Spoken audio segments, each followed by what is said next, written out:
պետք է շատ ակտիվ պատրաստվի 2031 թվականի ընտրություններին։ Պարոն Սիմոնյան, 8 եպիսկոպոսներ երեք Նիկոլ Փաշինյանին հանդիպեցին, իշխող թիմից ողջավորություն էր, որ նորոգում է եկեղեցին, բայց մեծ թվով եպիսկոպոսներ նշում են, որ իրենք մայրաթորի կողքն են, վեհապարի կողքն են։ Չեք շտապել հայտարարություններում եւ արդյոք կարծում եք, որ կարող եք մի քանի եպիսկոպոսների։ Չէ, ես տենց հայտարարություն եմ, որ ասում եք շտապել եք, ինչ եք իշխանությունից ում գնացեք իրան հարցրեք, քաղաքական գործիչ եք։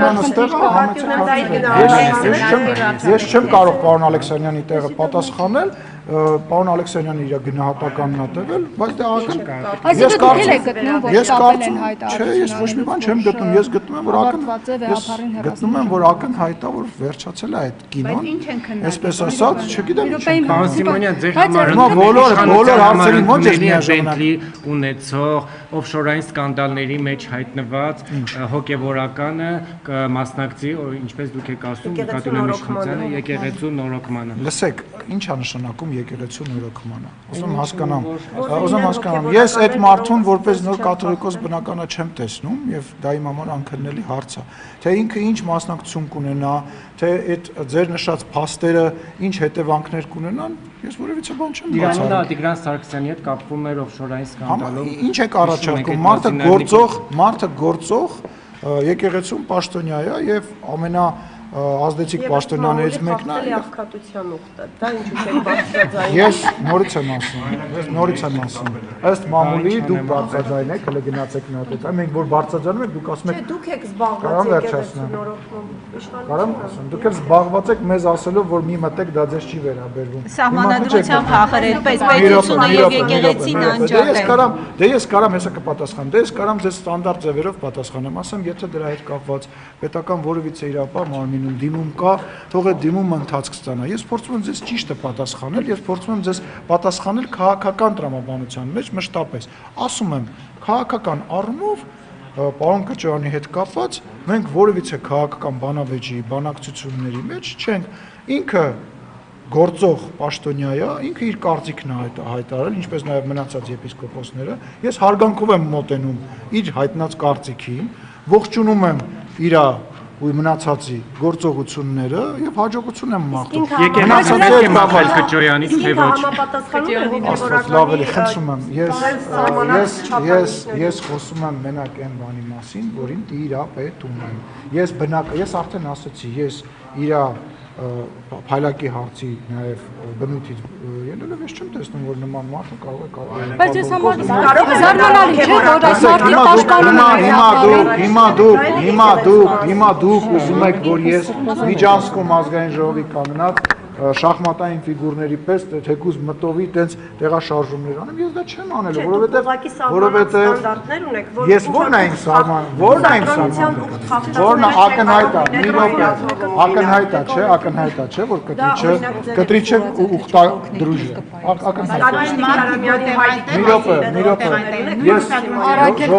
ժողովուրդ, եկեք խնդիրը կանում եմ, որ բոլորը անընդհատ հարց եք տալիս, բոլորին Ես չեմ կարող տալ, բոլորը տալիս են, բայց ես չեմ կարող տալ, այն Դե եկեք հերթով բանանենք, էլի խնդրում եմ։ Ես տվեցի արդեն հարցը։ Չլսեցի Ռոզան ջան, նորից դուք Ես ասում եմ, հիմա Ռոզան ասում։ Հա, ես ասում եմ, որ դուք խնդիր եք դրել եկեղեցի հիմնական հիմքը, որը արշավը իրականացում կաթողիկոսի դեմ, դա ուսակրոնության ուխտը խախտելն է։ Հիմա դուք հավաքել եք հոգևորականների եւ Փաշինյանը հանդիպում է հոգևորականների հետ, որոնց մեջ ըստ մամուլի կա նաեւ ուսակրոնությունը խախտած հոգևորական։ Ինչպես եք մեկի մեղքով, մյուսի մեղքը ռանանում, պարոն Սիմոնյան։ Իսկ նախ ով ասեց, որ մենք հավաքել ենք, ու ով ասեց, որ մեկի մեղքով մենք մյուսը մաքրում ենք։ Այսինքն ուզում եք ասեք, որ մեկի համար այդ ուխտադրույժը ներելի է մեր ընկալմամբ, մեկի համար տենց չի, չէ, տենց չի։ Խոսքը գնում է նրա մասին, որ իրանց ներսում process է սկսվել եւ այդ process-ի հիմքերում դուք գիտեք ինչ փաստաթուղթ է դրած եւ վարչապետը հանդիպել է եւ իրանց հետ քննարկել է այդ process-ը եւ իր գոհունակությունն է հայտնել, որ process-ը սկսել։ Թե հիմա այդ process-ի վերջում այդ սենյակի մեջ կմնա մի հոգի, 10 հոգի, 5 հոգի կավելանա, թե բոլորը կմնան, դա ժամանակի եւ գործընթացների հարց է։ Ես հիմա ոչ կարամ կանխատեսեմ, ոչ կարամ որևիցե մեկին այս պայն, այդ սենյակում գտնվող ինչ թույլ տամ գնահատական տալ, որովհետեւ իմ համար այս պայդրությամբ ֆիքսված երկու բան կա։ Հայտարարվել է, որ գործող կաթողիկոսը Կտրիչ Ներսիսյանը խախտել է իր ուխտը, այսինքն ունի երեխա, հրապարակվել է համացանցում լրագրողներ, հրապարակել են լուսանկար, ինքը դա չի մերժել, չի հերքել, որտեղ նման բան կա, ինչպես նաև շատ ամոթալի բան է հայտնվել համացանցում, որը ես չեմ ողջունում ու շատ դատապարտում եմ, կապված Արշակ Սրբազանի հետ կապված, որը նույնպես այս պայծրությամբ փաստ է, մնացածը ոնց կգնա։ Բայց նրանք ինչ փոխվեց, որ նրանք օրերի ընթացքում փոխեցին իրենց դիրքորոշումը, պարոն Սիմոնյան։ Ճնշումներ արդյոք չի եղել, պարոն Սիմոնյան։ Խնդրում եմ, էլի չգիտեմ, նույնիսկ չեմ լսում։ Չէ, մի րոպե։ Ճնշումներ արդյոք չի եղել նրանց նկատմամբ, որովհետև նրանք ընդամենը մի քանի օր առաջ կամ ամիսներ առաջ լրիվ այլ բան էին ասում եւ ասում են վեհապարի կողքին ենք եւ այս գործընթացը ոչ թե կաթողիկոսի դեմ է, այլ Փաշազադեից ուղղորդված գործողություն է եւ հանկարծ այդ նույն սրբազանները հիմա այլ ինչ որ նամակ են գրում նամակ են գրում ստորագրում են գրում Փաշինյանին։ Ես համարում եմ, որ ինֆորմացիան, որը անընդհատ գալիս է եւ գործընթացները, որոնք որ տեղի են ունենում, հա, դա տեսեք դուք սկզբից ասում եք, դուք գնացիք կեղծ պատարակ արեցիք, Տեր Արամը կարգալույց է, հետո մենք գնացինք այլ եկեղեցում պատարակի, որտեղ արդեն ոչ կարգալույց եղած մեկներ պատարակ անցկացնում, ասացիք, հեսա իրան կարգալույց կանեն եւ այս պատարակը վերջացնեն։ Եվ այս պատարակը նույնպես դուք կարողանաք մեկնաբանել որպես, չգիտեմ, ինչ որ անօրինական բան։ Հետո թեմի առաջնորդը եկավ, հետո երկրորդ թեմի առաջնորդը եկավ։ Արդյոք սա ճնշում է։ Հետո շատ մարդիկ հավաքվեցին, հետո տեսանք, որ ավելի շատ մարդ հավաքվեց, հետո մարդիկ տարբեր գյուղերում, տարբեր մարզերում սկսեցին մոտենալ։ Ինձ թվում է այս ճնշումը կա, եւ այս ճնշումը ես ցավում եմ, որ այս ճնշումը, ճակերտավոր ճնշումը միայն եպիսկոպոսների գիտակցության վրա է ազդել, իրանք տեսել են, որ այո, իրոք խնդիր կա եւ այդ խնդիրը մեծ է, որովհետեւ իրականում այս ճակերտավոր ճնշումը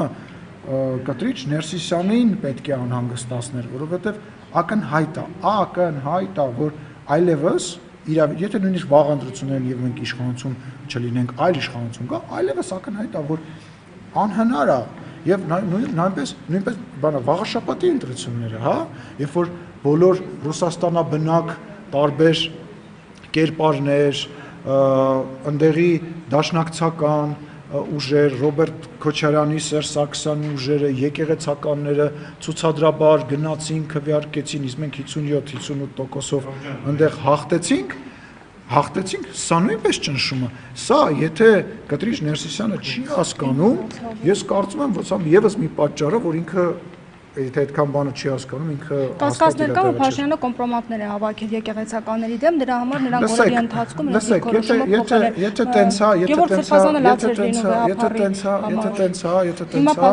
Եթե տենց է, ուրեմն մենք դրա մասին ընդհանրապես պետք է չխոսենք։ Որովհետև եթե պայմանական, հա, եթե պայմանական կարա մեր երկրի ղեկավարը կամ ինչ-որ իրավապահ մարմին իրենց վրա կոմպրոմատ հավաքի, դուք էլ տենց բան ունեք, չէ՞, սովորությունը ոնց էր անունը այդ մարդու, որ ասում եք Փաշազադա, չէ՞։